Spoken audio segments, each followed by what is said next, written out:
যে হাতে ৮টি জীবন্ত কুকুরছানাকে বস্তাবন্দি করে পানিতে ফেলে হত্যা করা হয়, সে হাতে এখন আইনের শিকল। অভিযুক্ত ওই নারী ঈশ্বরদী ক্ষুদ্র কৃষক ফাউন্ডেশনের কর্মকর্তার স্ত্রী।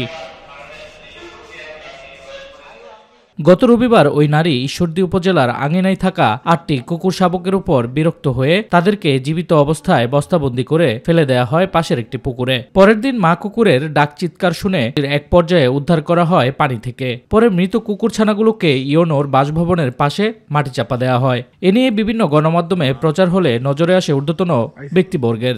কুকুরটা আসলে আমাদের সাথে খুব ছিল, আন্তরিক মিল ছিল। এখন মনে করেন যে কুকুর এই বাচ্চা যেদিন লাগা মারা আর কি, যেদিন হারা যায়, সেই কুকুর খালি বা পাঁচ ঘুরতো আমাদের।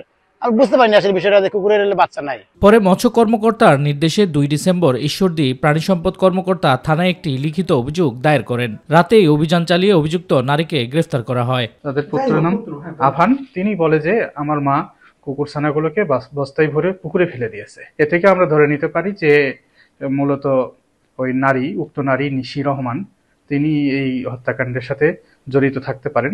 এদিকে কুকুর শাবকগুলোকে হত্যার অভিযোগে অভিযুক্ত নিশি রহমানকে গ্রেফতারে সন্তোষ প্রকাশ করেছে উপজেলা পরিষদের কর্মচারী ও স্থানীয়রা। যে কর্মকর্তার স্ত্রী এ কাজ করেছে, আমরা তার দৃষ্টান্তমূলক শাস্তি চাই, যাতে পরবর্তীতে আরো কেউ এই অন্যায় করতে সাহস না পায়। এরকম একটা নৃশংস ঘটনায় তারা অতি দ্রুত পদক্ষেপ নিয়েছে।